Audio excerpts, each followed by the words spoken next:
Did you know that sounds were just as important for stage directions in Shakespeare's lifetime as the motions of the actors themselves? On stage, specific sounds could be used to indicate large battles or other complicated scenes that would have been hard to stage in a small space with minimal sets and a small amount of people. You certainly didn't have the same amount of people in your playing company as you would have for a military battle, for example.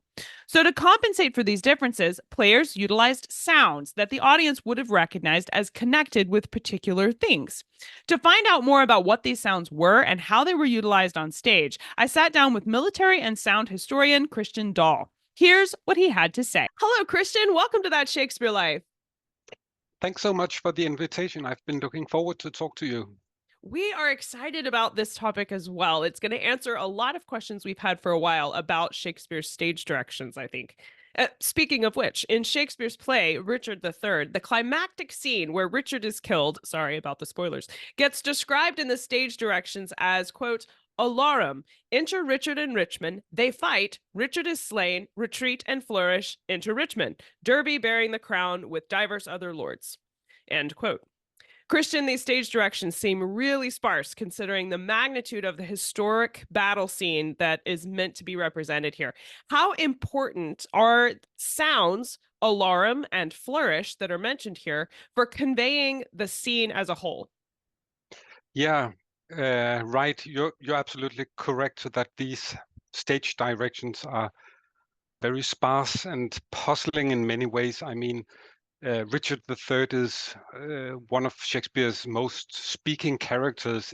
He actually is the most speaking character, and then he more or less dies in silence. We have these um, stage directions telling about how they fight without uttering a word. But then we have these alarums and later the retreat and flourish.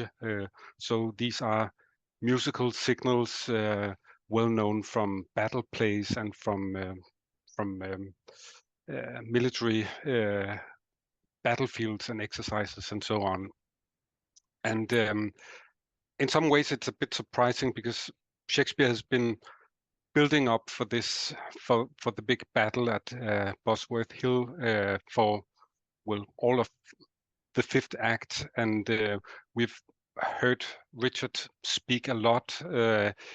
He's a brilliant orator. He's given a very effective oration just before the battle, and when he starts to lose in the fight, he utters these famous last words: "A horse, a horse, a kingdom for a horse," and then he retreats from the stage and comes back in this seventh scene, which where he doesn't utter a word and is finally killed.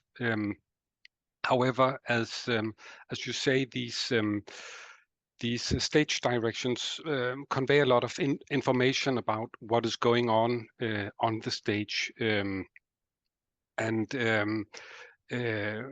these musical signals are very typical of early modern drama and convey very special meanings, which are so conventional that audiences would recognize what is going on.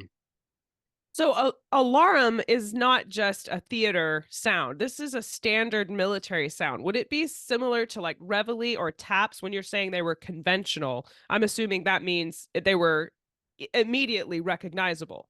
Yeah, alarm or alarum is literally a call to arms in the form of a sound produced often off stage before or during a battle.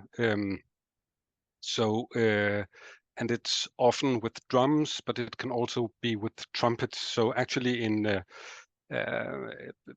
earlier in the play, Richard calls for a flourish, trumpets, strike, alarum, drums. So here we hear that the alarum is with drums, but it can also be with a trumpet. But these are very recognizable sounds, I believe.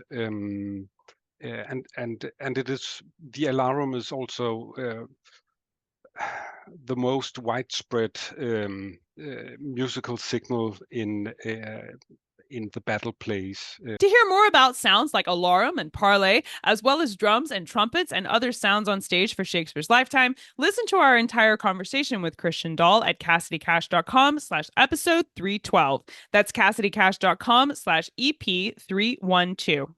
If you'd like to see bonus history related to sounds on stage, including primary documents, woodcuts, and even some museum artifacts related to surviving theater features that were used to make performance sounds from Shakespeare's lifetime, be sure to support our show on Patreon. Patrons get access to bonus history content related to our show that you can explore while you listen to the conversation. Just find the Patreon button on the show notes page to expand all the extras right there on the website. That's it for this week. Thank you for watching. I'm Cassidy Cash, and I hope you learned something new about the Bard. I'll see you next time. Bye-bye.